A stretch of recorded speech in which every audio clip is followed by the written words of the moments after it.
Pengantar filsafat, epistemologi. 3 sumber pengetahuan, rasionalisme, empirisisme, dan sintesis Kantian. Pengantar, kita semua memiliki banyak hal yang terjadi dalam pikiran kita, seperti kekayaan, hasrat, harapan, mimpi, gambar imajiner, pengetahuan, cinta, dan benci. Untuk menyebutkan beberapa, pernahkah Anda mempertimbangkan sumbernya, bagaimana semua itu bisa menjadi bagian dari proses berpikir? Bagaimana semua itu menjadi ide dalam pikiran kita? Beberapa filsuf mengaitkan sumber ide kita dengan indera, termasuk indera batin seperti emosi, dan 5 indera luar, yaitu penglihatan, penciuman, pendengaran, pengecapan, dan sentuhan. Kita mungkin merasakan dunia secara langsung atau tidak langsung melalui pikiran orang lain. Beberapa filsuf bahkan mengklaim bahwa semua ide kita harus berasal dari indera kita. Klaim ini menyatakan bahwa masing-masing dari kita dilahirkan dengan pikiran seperti tabula rasa, bahasa lain untuk batu tulis kosong atau kertas kosong yang di atasnya tidak ada apapun yang tertulis, dan kita dapat mengisinya melalui pengalaman saat kita terpapar oleh dunia. Pengetahuan yang bergantung pada pengalaman atau yang muncul setelah pengalaman disebut a posteriori, bahasa Latin untuk dari yang terakhir, karena pengetahuan a posteriori bersifat empiris berdasarkan pengamatan atau pengalaman. Maka pandangan ini disebut empirisisme. Yang berlawanan dengan empirisisme adalah rasionalisme. Pandangan bahwa akal adalah sumber utama pengetahuan. Rasionalis mempromosikan pengetahuan matematis atau logis sebagai contoh paradigma. Pengetahuan seperti itu menurut mereka dapat ditangkap melalui akal semata, tanpa melibatkan indera secara langsung. Mereka berpendapat bahwa pengetahuan yang diakses melalui penalaran bersifat abadi, yaitu ada dan tidak berubah sepanjang masa lalu, sekarang, dan masa depan. Misalnya 2 tambah 3 tetap 5. Kaum rasionalis terkesan dengan kepastian dan kejelasan pengetahuan yang diberikan oleh penalaran. Dan mereka berpendapat bahwa metode ini juga harus diterapkan untuk memperoleh pengetahuan tentang dunia. Bukti indera harus sesuai dengan kebenaran akal. Tetapi bukti indera itu bukan prasyarat untuk memperoleh kebenaran. Pengetahuan yang tidak bergantung pada atau mendahului pengamatan dan pengalaman disebut a priori, bahasa Latin untuk dari yang pertama. Rasionalis berpendapat bahwa akal adalah dasar dari pengetahuan a priori. Tetapi dari mana kita pada akhirnya mendapatkan ide-ide yang menjadi dasar akal, jika bukan dari pengamatan atau pengalaman? Rasionalis cenderung menyukai innatisme, keyakinan bahwa kita dilahirkan dengan ide-ide tertentu yang sudah ada di dalam pikiran kita. Artinya, ide itu merupakan bawaan dalam diri kita. Di antara contoh-contohnya adalah prinsip matematika atau logika, pemahaman moral, dan konsep Tuhan. Meskipun kaum innatis mengklaim bahwa ide-ide seperti itu ada dalam diri kita sejak lahir, tidak menjamin kesadaran langsung kita akan kehadirannya. Akal adalah fakultas yang memungkinkan kita untuk mencari, menyadari atau mengaksesnya. Berikut ini ide-ide bawaan dengan demikian menjadi dasar dari model rasionalisme. Penekanan rasionalisme terhadap pengetahuan a priori. Filsuf Prancis René Descartes 1596-1650 dan filsuf Jerman Gottfried Wilhelm Leibniz 1646-1716. Dua pemikir rasionalis yang penting mendukung kebenaran ide-ide bawaan dan realisasinya melalui akal. Mereka berpendapat bahwa kebenaran yang diungkapkan oleh ide-ide semacam itu bersifat abadi, niscaya, dan universal. Bagi Descartes, ada berbagai cara untuk melaluinya kita memperoleh pengetahuan. Beberapa cara bersifat bawaan, beberapa sumber dari luar, dan beberapa yang lain dibuat oleh kita. Descartes memberikan contoh gagasan tentang Tuhan sebagai ide bawaan dalam diri kita, serta gagasan tentang keberadaan seseorang. 1985 meditasi ketiga. Menurut Descartes, Ide bawaan seperti kebenaran geometri dan hukum logika diketahui melalui akal terlepas dari pengalaman, karena pengalaman hanya memberi kita. 1. Plato. Sekitar 428 sampai 347 SM dapat diperlakukan sebagai pendahulu rasionalisme. Dalam dialognya Meno, Plato menunjukkan sebagaimana ide-ide bawaan dapat diwujudkan melalui akal sekitar 380 SM. Dalam dialog ini karakter utamanya yaitu Socrates berdasarkan guru kehidupan nyata Plato, melibatkan seseorang budak laki-laki dalam diskusi. Melalui serangkaian pertanyaan dan jawaban, pendekatan yang dikenal sebagai metode Socrates menarik bukti dari anak laki-laki itu tentang kuadrat. Pendapat anak laki-laki itu tidak belajar sesuatu yang baru, sebaliknya pertanyaan-pertanyaan itu hanya mendorong anak laki-laki untuk mengingat kembali pengetahuan yang dimilikinya sebelum lahir saat masih berupa jiwa tanpa tubuh. Oleh karenanya, ide-ide bawaan itu seperti kenangan yang terlupakan. Kita mungkin tidak menyadarinya. Ini adalah doktrin peringatan Plato sebagaimana para sarjana menyebutnya. Dalam beberapa tahun terakhir, beberapa ahli bahasa menganggap teori bahasa Noam Chomsky sebagai versi ilmiah modern dan rasionalisme, meskipun mungkin lebih tepat digambarkan sebagai Kantian. Chomsky 1975 berpendapat bahwa pikiran manusia mengandung struktur bawaan yang bertanggung jawab atas kapasitas kita untuk memproses bahasa. Ini karena paparan kita terhadap bahasa itu sendiri tidak cukup untuk menjelaskan kemampuan kita untuk berbicara dan memahami orang lain. Dia mengklaim bahwa kemampuan bawaan ini bersifat universal di semua budaya dan menegaskan kembali klaim Ignatius bahwa universalitas merupakan indikator bawaan. Contoh-contoh tertentu yang darinya pikiran menemukan ide-ide universal yang terkandung di dalamnya. Oleh karenanya, ide-ide itu bersifat a priori. Ide-ide bawaan Descartes telah dibandingkan dengan informasi yang tersimpan dalam sebuah buku. Ide-ide ada di dalam diri kita, meskipun tidak selalu hadir di pikiran. Begitu ketika mulai membaca buku itu, isinya mengungkapkan dirinya kepada kita. Sama seperti penalaran mengungkapkan ide-ide bawaan kita kepada kita. Dengan kata lain, hanya melalui pembacaan, pemikiran yang cermat kita dapat memahami ide mana yang bersifat bawaan dan mana yang datang kepada kita dari tempat lain.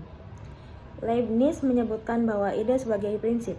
Sebagaimana Descartes, Leibniz berpendapat bahwa prinsip-prinsip diakses oleh akal.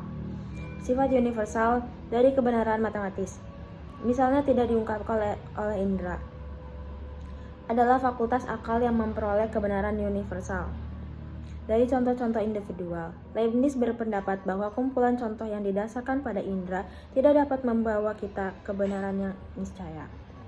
Pada saat yang sama juga, jelas bahwa kita dapat memahami banyak kebenaran yang niscaya seperti matematika. Oleh karena itu, pikiran adalah sebenarnya yang berarti kebenaran-kebenaran ini ada secara bawaan. Namun, ide bawaan bukanlah pemikiran yang lengkap bagi Leibniz. Dia berpendapat bahwa pikiran kita terstruktur demikian rupa, sehingga ide atau prinsip tertentu akan muncul pada kita begitu didorong oleh indera. Meskipun ide atau prinsip tidak berasal dari indera, ide dan kebenaran ada dalam diri kita pada awalnya sebagai disposisi atau kecenderungan, daripada sebagai pikiran sadar yang aktual. Menentang pengetahuan a priori dengan menolak ide bawaan. Klaim kaum empirisis bahwa semua pengetahuan kita berasal dari pengalaman sangat kontras dengan konsep ide bawaan. Sebagai kaum empirisis, semua pengetahuan bersifat a posteriori, artinya diperoleh melalui atau setelah pengalaman. John Locke 1632 sampai 1704, seorang filsuf empirisis Inggris mengadopsi dua pendekatan untuk mempertanyakan ide-ide bawaan sebagai dasar dari pengetahuan a priori. Pertama, ia menunjukkan bahwa ide-ide bawaan didasarkan pada klaim yang meragukan. Kedua, bersama dengan empirisisme Skotlandia David Hume 1711 sampai 1776. Locke menunjukkan bagaimana empirisisme mampu menawarkan teori pengetahuan yang lebih baik melalui pengetahuan a posteriori. Locke memulai dengan pernyataan sifat universal dari ide-ide bawaan. Dia menentang klaim bahwa ide bawaan hadir dalam diri kita semua dengan mencatat bahwa anak-anak yang cukup muda dan orang dewasa tanpa pendidikan yang diperlukan tidak memiliki konsep tentang Tuhan atau pengetahuan tentang prinsip-prinsip logika atau matematika. Oleh karena itu, tidak berdasar jika mengatakan bahwa ide bawaan bersifat universal. Melalui pengalaman dan pengamatanlah kita memperoleh ide-ide seperti itu. Artinya ide-ide itu bersifat a posteriori. 1690. Buku 1. Di sini Leibniz membela pandangan Ignatius dari keberatan Locke dengan menunjukkan bagaimana anak-anak dan orang yang tidak memiliki pendidikan yang diperlukan mampu menggunakan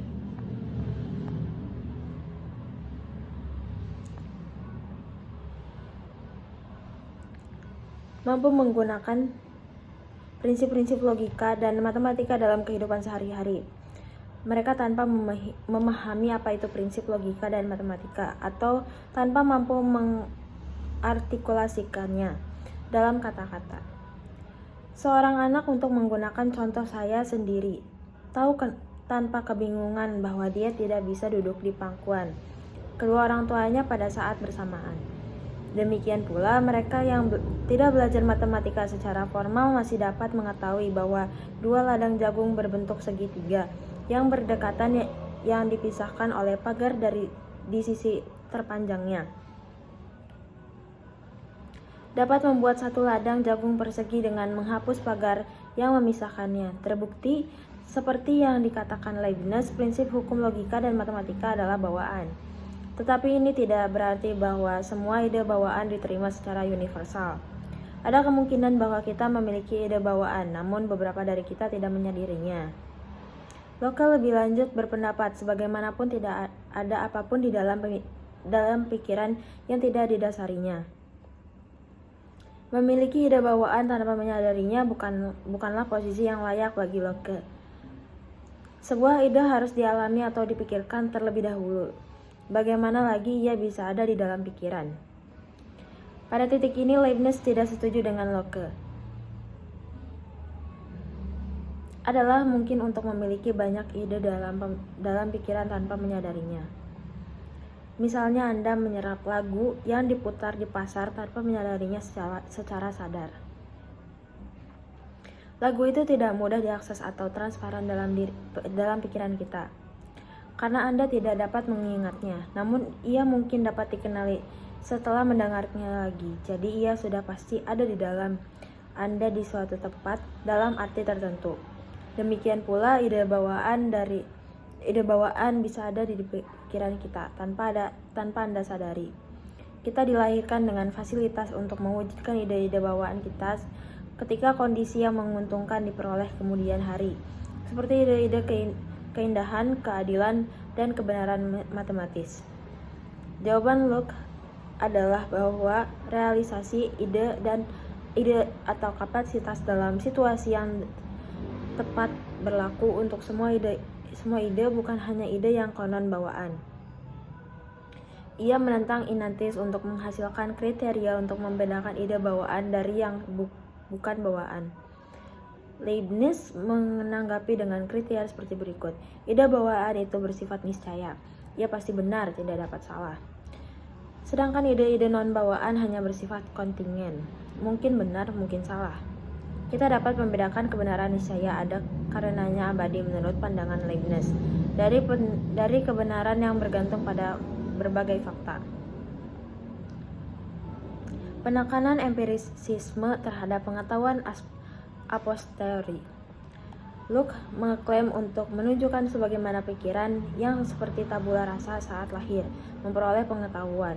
Bagi para empirisis, pengalaman semata yang melengkapi pikiran kita dengan ide-ide sederhana yang merupakan elemen dasar pengetahuan. Setelah ditunjukkan bahwa semua ide dapat berasal dari pengalaman, akan berlebihan untuk menambahkan ide bawaan. Jadi, apakah pengetahuan a posteriori membuat kita menolak pengetahuan a priori? Mari kita cari tahu. Bagi Locke, pengetahuan berdasarkan pengalaman itu mudah dipahami. Dia meminta kita untuk menganggap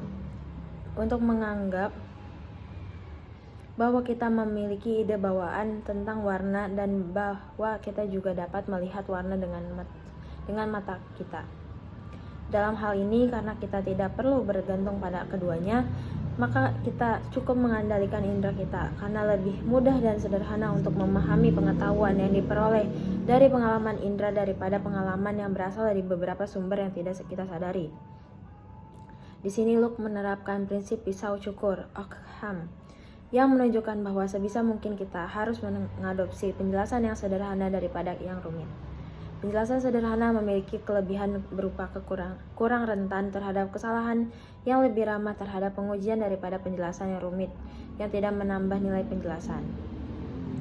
Pertanyaan berikutnya adalah apakah pengetahuan a posteriori saja memberi kita pengetahuan yang memadai tentang dunia?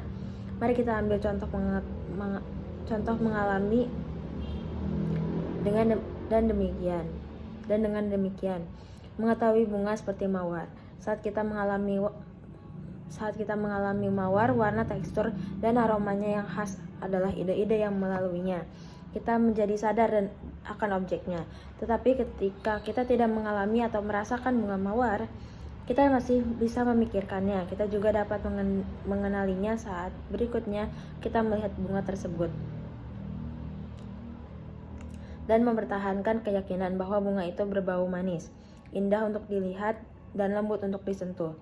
Ini menunjukkan bahwa selain penginderaan, kemampuan untuk membentuk konsep tentang objek yang kita temui sangat penting untuk mengetahui dunia. Pengalaman juga memungkinkan kita untuk membayangkan apa yang tidak kita alami secara langsung, seperti Putri Duyung. Imajinasi semacam itu dimungkinkan karena kita telah mengalami secara langsung bagian-bagian yang berbeda dari objek imajiner ini secara terpisah. Menggabungkan pengalaman-pengalaman ini dalam pikiran dengan cara yang teratur menghasilkan objek yang dibayangkan. Seandainya kita belum pernah mengalami dan dengan demikian belum pernah membentuk konsep ikan dan wanita secara terpisah sebelumnya, kita tidak dapat membayangkan Putri Duyung saat ini. Pertimbangan ini mengarahkan Locke untuk mengategorikan semua pengalaman indera kita ke dalam ide sederhana dan ide kompleks. Ide sederhana adalah ide dasar dari tak terpisahkan, seperti ide warna merah. Ide kompleks dibentuk oleh pikiran, baik dari lebih dari suatu ide sederhana atau dari kesan kompleks. Ide-ide kompleks dapat dibagi karena mereka memiliki bagian-bagian. Contohnya termasuk jalan emas. Contohnya seperti jalan emas, tentara, dan alam semesta. Ide atau konsep saya tentang suatu objek, entah sederhana atau kompleks, pada akhirnya dapat ditelusuri kembali ke kesan indera yang terkait. Filsuf empirisis penting lainnya menulis tentang ide sebagai salinan dari kesan. Kesan itu gamblang dan hidup, seperti yang diterima langsung dari pengalaman indera. Hume juga memungkinkan kesan batin, termasuk kecemburuan, kemarahan, dan sebagainya. Ide adalah salinan mental atas kesan di dalam atau keluar, yang menjadikannya samar atau lemah. Coba bandingkan pengalaman persepsi dengan mengingatnya dari ingatan. Hume berpendapat bahwa saat tidak ada kesan, tidak akan ada ide. Seorang buta yang tidak dapat memiliki ide tentang warna, menurut Hume, seseorang tidak dapat dilahirkan dengan ide-ide yang tidak berasal dari kesan apapun. Jadi, tidak ada ide bawaan bagi Hume. Namun, dia setuju bahwa kecenderungan kita untuk menghindari rasa sakit atau untuk mencari banyak kesenangan dan keinginan kita itu bersifat bawaan.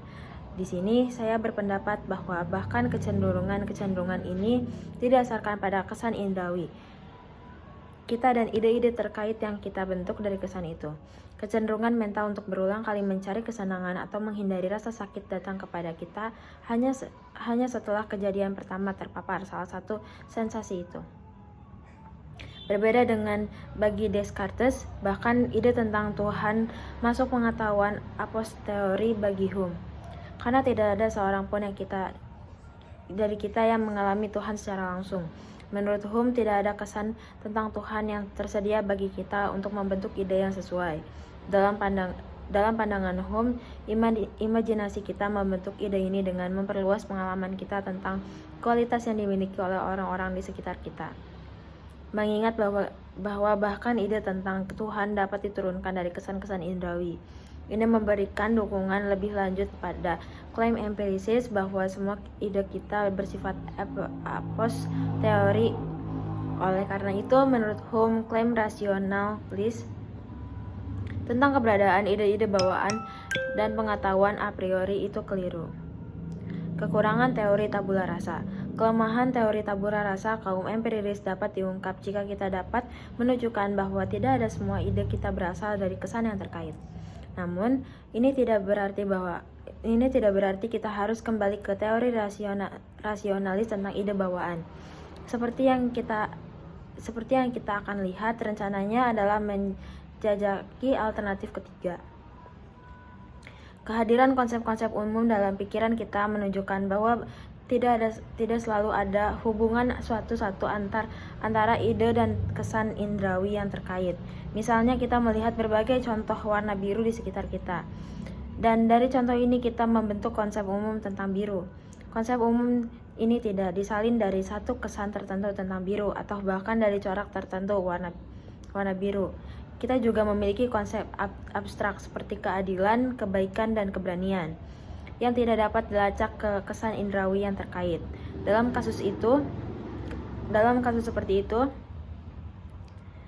kita mengalami tindakan atau contoh keadilan, kebaikan, dan keberanian yang berbeda. Tetapi, jika konsep-konsep abstrak ini disalin dari kesan tertentu, maka hanya contoh-contoh ini dan bukan konsep itu sendiri yang akan ada dalam pikiran kita. Oleh karenanya, konsep itu dibentuk atau dipahami daripada disalin. Demikian pula konsep-konsep rasional seperti di atas di antara sama dan sejenisnya diwujudkan bukan dengan menyalin kesan-kesan yang terlibat. Faktanya tidak ada kesan sama sekali yang terkait dengan konsep rasional ini. Kita malah menerima kesan tentang objek-objek partikular yang ada dalam hubungan seperti itu. Kucing duduk di atas tikar, selat Inggris yang terletak di antara Britania Raya dan Eropa Daratan, 1 dikurangi 1 sama dengan 0 dan seterusnya. Singkatnya, pembentukan konsep umum, abstrak, dan rasional dalam pikiran kita menunjukkan bahwa aliran kesan yang tidak terputus tidak akan membentuk semua ide yang kita miliki. Alih-alih ini mensyaratkan bahwa sejak lahir pikiran setidaknya sebagian dilengkapi dengan struktur atau arsitektur yang memungkinkannya memahami kesan mentah yang diterimanya dan untuk membentuk konsep yang di dalamnya tidak ada korespondensi satu antara kesan dan ide. Ini menentang keaslian tabula rasa. Ini membawa kita ke tahap perlu menemukan alternatif ketiga yang sangat diperlukan, yang dapat memfasilitasi pengetahuan yang lebih lengkap tentang dunia. Ini memerlukan persilangan antara a priori dan a posteriori atau rekonsiliasi keduanya. Kombinasi konsep dan objek persepsi.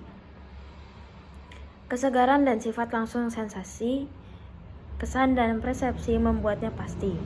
Mari kita secara singkat membongkar ide ini. pertimbangan apakah kita bisa salah tentang sensasi kita.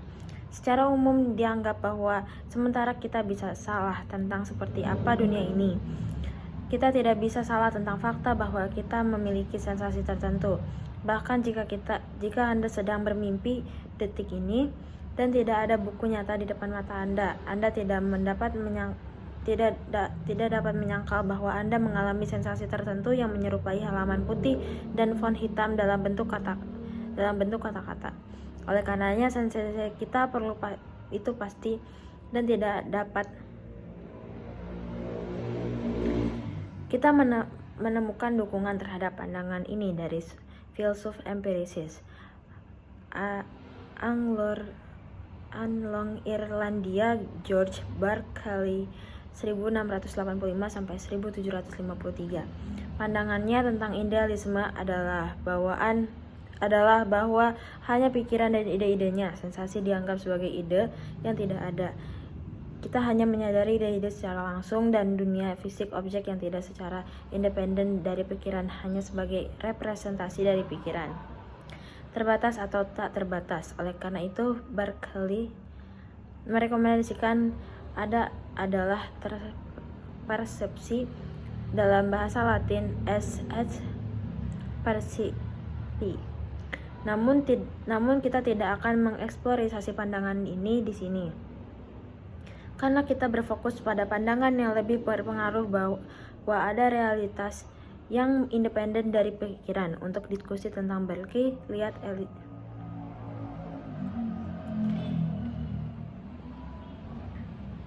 Oleh karenanya, sensasi itu pasti dan kita tidak dapat meragukan bahwa ia ada. Namun, ia kemungkinan bahwa terkadang kita tidak meyakini bagaimana mengakretisasi sensasi tertentu. Misalnya, Anda mungkin melihat mobil yang mencolok dan tidak yakin apakah warnanya hijau metalik atau abu-abu. Jadi, Anda mungkin mengalami kebingungan dalam menggambarkan sensasi Anda, tetapi itu tidak mempengaruhi kepastian dan keraguan sensasi itu sendiri tentang apa yang ada di sini dan saat ini untuk Anda. Filsuf Jerman Immanuel Kant 1724 sampai 1804 berpendapat bahwa agar persepsi kita masuk akal bagi kita, persepsi itu harus diterima ke dalam konsep yang ada di dalam pikiran kita. Struktur pemahaman ini memungkinkan pikiran kita memproses kesan yang kita alami. Kecuali berbagai sensasi mentah yang kita terima dari pengalaman diklasifikasikan ke dalam kategori pemahaman yang berbeda, kita tidak dapat memahaminya. Misalnya, pikiran harus memiliki kemampuan untuk setidaknya mengenali apakah dua sensasi itu serupa atau berbeda.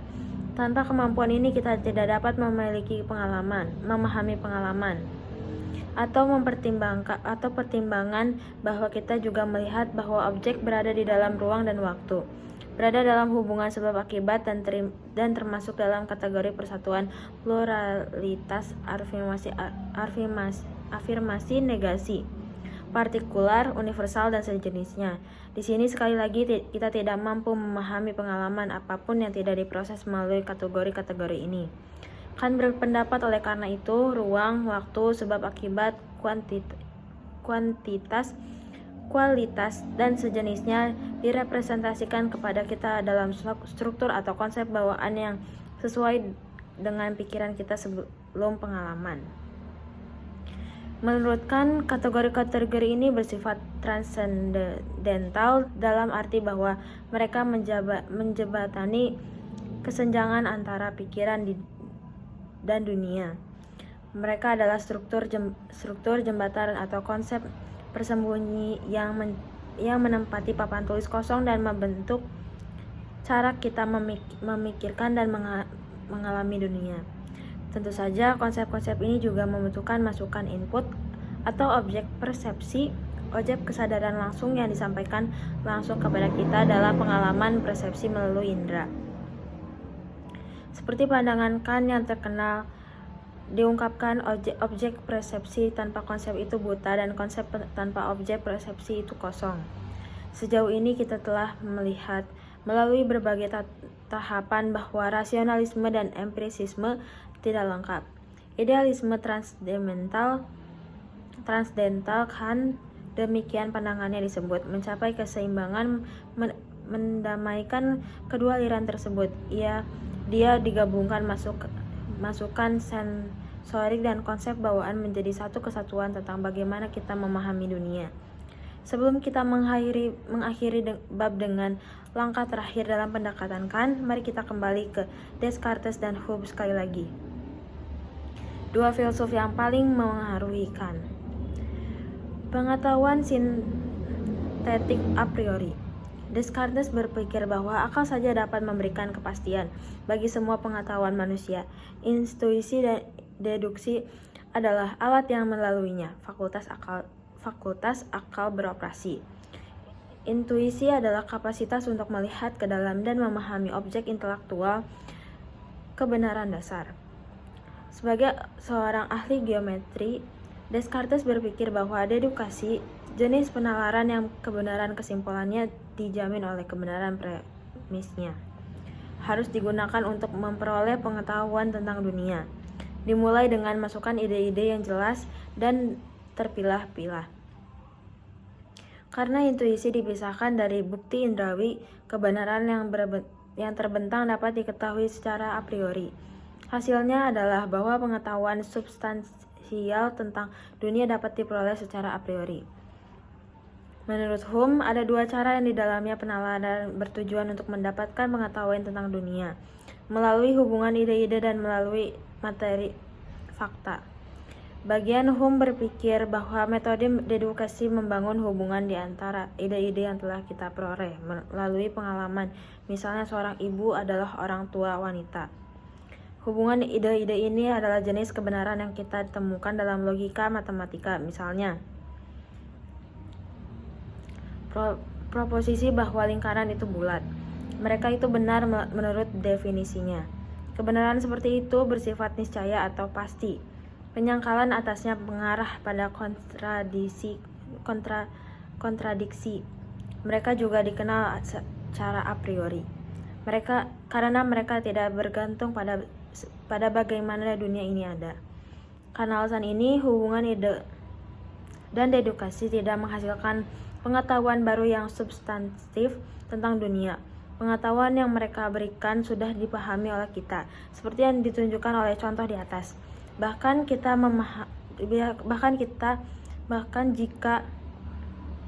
pemahaman kita hanya tersirat dalam premisis argumen deduktif yang kesimpulannya membuatnya eksplisit. Materi fakta bagi Hume didasarkan pada pengamatan dan pengalaman. Beberapa di antaranya adalah generalisasi yang diperoleh dengan induksi atas contoh-contoh tertentu. Kebenaran induktif tidak pasti. Ia paling mentok hanya mungkin, karena ia bergantung pada bagaimana dunia ini ada. Misalnya sejauh ini kita memiliki pengalaman tentang panas dari api, tapi kita tidak dapat memastikan bahwa ini juga akan terjadi besok. Mungkin kita akan tiba-tiba merasakan sensasi lain, seperti dingin dari api. Kita berharap bahwa masa depan akan menyerupai masa lalu, tetapi kita tidak dapat memastikannya. Materi fakta memberi kita kebenaran a posteriori yang secara kontingen benar, penyangkalan atasnya dapat dipahami tanpa kontradiksi. Karena materi fakta tidak benar menurut definisi, ia menambahkan informasi baru yang substantif ke pengetahuan kita yang telah ada. Tidak seperti hubungan ide-ide sebagai seorang rasionalis pada awalnya, kan dipengaruhi oleh pembagian pengetahuan yang dibuat oleh Hume ini. Hanya kombinasi akal dan pengalaman yang dapat memberi kita pengetahuan yang memadai menurut Kant. Dia mulai dengan memberikan penjelasan tentang hubungan ide yang dia sebut sebagai kebenaran analitik. Dalam kalimat yang menyatakan kebenaran analitik, predikat sudah terkandung di dalam atau merupakan arti dari subjek. Misalnya pada kalimat lingkaran itu bulat, prediksi bulat sudah terdapat pada objek lingkaran. Contoh lain yang lumrah dalam kalimat bujangan adalah pria yang belum menikah. Predikat pria yang belum menikah adalah arti dari subjek bujangan.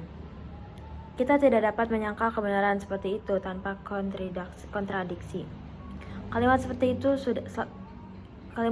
itu selalu benar, yang berarti bahwa ia benar terlepas dari bagaimana dunia ini ada. Karena kita tidak perlu memeriksa dunia untuk mengetahui apakah ia benar. Kebenaran analitik dapat diketahui secara a priori. Mengistilahkan materi fakta dengan kebenaran sintetik. Predikat tidak terkandung di dalam subjek dan juga bukan arti dari subjek. Kebenaran sintetik tidak benar menurut definisi. Dengan demikian, masuk akal bahwa kebenaran sintetik didasarkan pada pengamatan, dan karena itu pasti bersifat a posteriori, walaupun seperti yang akan segera kita lihat. Berpendapat ini tidak berlaku untuk semua kebenaran sintetik. Misalnya pertimbangan proporsi. George si Bujang adalah seorang penulis.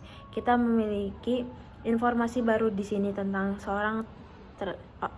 orang tertentu bernama George yang menjadi seorang bujang dan penulis, dan pengalaman diperlukan untuk mengetahui hal itu. Karena lawan dari kebenaran sintetik tidak kontradiktoris, maka ia bersifat kontingen. Berpendapat bahwa hanya kebenaran sintetik yang mampu memberikan informasi baru yang substantif tentang dunia. Namun meski demikian, pengalaman indrawi tidak secara pasif memasuki pikiran kita, tetapi sesuai dengan struktur mental bahwa kita untuk memfasilitasi pengetahuan. Karena struktur ini bekerja secara independen dari pengalaman, maka ia bersifat a priori. Struktur a priori bawaan dari pikiran kita, konsep kita secara aktif terlibat dalam memahami pengalaman kita. Mereka terlibat dengan membedakan dan mengatur informasi yang diterima dalam pengalaman. Tetapi sekali lagi, kemampuan untuk melakukan aktivitas ini mengandaikan bahwa dunia itu sendiri yang memberi kita informasi dan konsep terstruktur dengan cara yang memungkinkan keterpahaman intelligibility. Cara-cara tertentu dunia harus terstruktur ruang, waktu, dan hubungan sebab akibatnya. Misalnya menghasilkan kebenaran substansif tentang realitas. Kebenaran ini berlaku bukan hanya untuk karena makna atau kata atau bentuk logis dari kalimat. Ia bersifat sintetik, dan karena kita sampai pada hasil ini melalui fleksi a priori. Berpendapat bahwa kita memiliki pengetahuan sintetik a priori tentang dunia kategori pengetahuan yang sebelumnya tidak dikenal. Sekarang ditambahkan kategori standar pengetahuan sintetik a posteriori dan analitik a priori. Perbedaan epistemologis a priori versus a posteriori. A posteriori empiris, analitik atau niscaya hubungan ide-ide. Kategori pengetahuan analitik a posteriori signifikansi, menerima perhatian minimal karena ia bukan sumber utama penghasilan dalam perdebatan filsafat. Contohnya kebenaran matematis, misalnya bahwa rasio keliling lingkaran dengan diameternya lebih dari 3 yang dipelajari oleh pengukuran fisik, kalkulator, atau testimoni dari sumber terpercaya.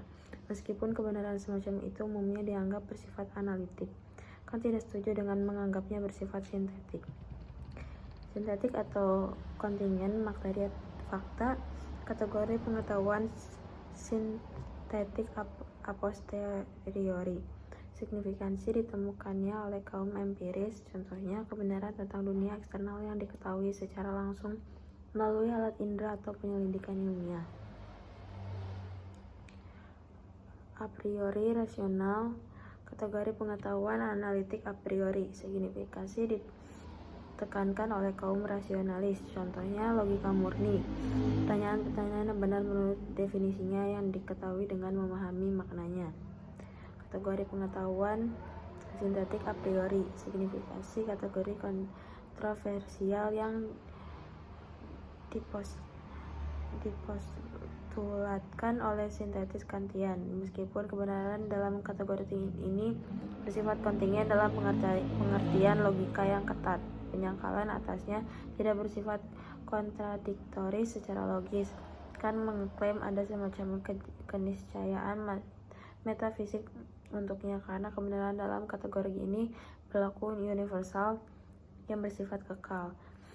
Kandidat Kant aksioma geometri Euclid sifat dasar ruang atau waktu, kebenaran metafisik, dan kebenaran moral. Masih ada pertanyaan tentang bagaimana konsep kita memberdayakan dan mengatur informasi yang diterima dari indera. Tujuan ini dicapai melalui tindakan sintetis. Yang Kant maksud sebagai sintetis adalah tindakan menempatkan representasi yang berbeda bersama-sama dan menangkap apa yang bermacam-macam di dalamnya dalam satu kondisi. Kant menjelaskan 3 jenis sintetis. Proses dimulai dengan sintetis pemahaman dalam persepsi, melewati sintetis reproduksi dalam imajinasi, dan berakhir dengan sintetis pengenalan dalam sebuah konsep. Bagi Kant, pemahaman dalam persepsi melibatkan penempatan objek dalam ruang dan waktu. Sintetis reproduksi dalam imajinasi terdiri dari penghubungan berbagai elemen dalam pikiran kita untuk membentuk sebuah gambar. Dan sintetis pengenalan dalam satu konsep membutuhkan memori pengalaman masa lalu serta mengenali hubungannya dengan pengalaman sekarang. Dengan mengakui bahwa pengalaman masa lalu dan masa kini mengacu pada objek yang sama, kita membentuk konsep tentangnya. Mengenali sesuatu sebagai suatu kesatuan objek di bawah satu konsep berarti melekatkan makna pada persepsi. Ketertarikan makna inilah yang disebutkan sebagai apersipsi. Apersipsi adalah titik persatuan diri dan dunia. Bagi Kant, kemungkinan apersepsi membutuhkan 2 jenis kesatuan. Pertama, berbagai data yang diterima dalam pengalaman itu sendiri harus merepresentasikan subjek yang sama, yang memungkinkan data untuk digabungkan dan disatukan. Kedua, data harus digabungkan dan disatukan oleh diri yang bersatu atau yang disebutkan sebagai kesatuan kesadaran atau kesatuan persepsi. Kant menyimpulkan bahwa karena kesatuan seperti itu, kita semua sama-sama mampu memahami objek publik yang sama dengan cara yang seragam berdasarkan pengalaman pribadi kita masing-masing. Artinya kita berada dalam kesepakatan tak terucapkan mengenai dunia yang mandiri dan pikiran tempat kita hidup, dan difasilitasi oleh pengalaman subjektif kita, tetapi diatur oleh struktur mental bawaan yang diberikan kepada kita oleh dunia. Singkatnya, teori Kant memungkinkan berbagai pengetahuan sintetik tentang realitas objektif. Sebagai kesimpulan, dengan mempertimbangkan perdebatan antara rasionalis dan empiris yang berpuncak pada sintesis Kant, bab ini telah menjelaskan masalah bagaimana kita mencapai pengetahuan substantif. Kotak 1. Revolusi Kopernikan dalam epistemologi. Dalam Criticism of Pure Reason-nya, Kant merangkum epistemologinya dengan menarik analogi revolusi Kopernikus, pergeseran astronomi dari model alam semesta geosentris ke heliocentris, yang dinamai dengan mengacu pada nama Nicolaus Copernicus 1473 sampai 1543. Matematikawan dan astronom Polandia abad ke-16. Sampai sekarang diasumsikan bahwa semua kognisi kita harus sesuai dengan objek, tetapi semua upaya untuk menemukan sesuatu tentang objek secara a priori melalui konsep-konsep yang akan memperluas kognisi kita. Dalam asumsi ini tidak menghasilkan apa-apa. Oleh karena itu, mari kita coba sekali. Apakah kita tidak melangkah lebih maju terkait masalah metafisika dengan mengasumsikan bahwa objek harus sesuai dengan kognisi kita, yang akan lebih sesuai dengan kemungkinan yang diminta oleh kognisi secara prioritasnya, yaitu untuk menetapkan sesuatu tentang objek sebelum memberikan kepada kita. Ini tidak akan seperti pemikiran pertama Kopernikus yang saat dia tidak membuat kemajuan yang baik dalam penjelasan tentang gerakan langit, yang jika dia berasumsi bahwa seluruh benda langit berputar mengelilingi pengamat, mencoba untuk melihat apakah mungkin dia tidak akan lebih berhasil jika dia membuat pengamat berputar dan membiarkan bintang-bintang diam. Sekarang dalam metafisika, kita dapat mencoba dengan cara yang sama mengenai intuisi objek. Jika intuisi harus sesuai dengan konstitusi objek, maka kita tidak tahu bagaimana dapat mengetahui apapun tentang objek secara a priori. Tetapi jika objek sebagai objek indera sesuai dengan konstitusi fakultas intuisi kita, maka saya dapat merepresentasikan kemungkinan ini dengan sangat baik untuk diri saya sendiri. Namun karena saya tidak bisa berhenti dengan intuisi ini, jika intuisi itu ingin menjadi kognisi, tetapi kita harus merujuknya sebagai representasi untuk suatu sebagai objeknya dan menentukan objek ini melaluinya. Saya dapat mengasumsikan entah bahwa konsep yang melaluinya saya membawa penentuan ini juga sesuai dengan objek, dan kemudian saya sekali lagi dalam kesulitan yang sama tentang bagaimana saya bisa tahu apapun tentang objek itu secara a priori. Atau saya berasumsi bahwa objek atau hal yang sama, yaitu pengalaman yang di dalamnya objek itu dapat dikenali sebagai objek yang diberikan itu sesuai dengan konsep-konsep tersebut. Dalam hal ini saya segera melihat jalan keluar yang lebih mudah dari kesulitan, karena pengalaman itu sendiri adalah semacam kognisi yang membutuhkan pemahaman yang aturannya harus saya asumsikan dalam diri saya sebelum objek apapun diberikan kepada saya, karena bersifat a priori, yaitu aturan yang diekspresikan dalam konsep secara a priori, yang dengannya semua objek pengalaman harus sesuai, dan dengannya semua objek itu harus setuju. Teori Kant dan konsekuensinya ditafsirkan secara berbeda oleh para filsuf pasca Kantian yang mengarah pada perpecahan analitik kontinental yang terkenal dalam filsafat. Di sisi kontinental, beberapa filsuf menafsirkan Kant dengan mengatakan bahwa kita tidak dapat mengetahui hal-hal sebagaimana adanya nomena. Kita hanya dapat mengetahui bagaimana hal itu tampak bagi kita, fenomena, yang menghasilkan bentuk skeptisisme terhadap dunia luar, pandangan bahwa kita tidak memiliki pengetahuan tentang dunia luar, fenomenologi Husserl, deskripsi filosofis tentang kehidupan mental batin yang bebas dari perbedaan tradisional antara dunia mental dan realitas eksternal, atau pandangan konstruktivis, gagasan bahwa kita mengkonstruksi realitas. Untuk gambaran singkat tentang masalah ini, lihat Ellis 2014a. Untuk pembahasan yang lebih menyeluruh, lihat Kittage Lee 2001.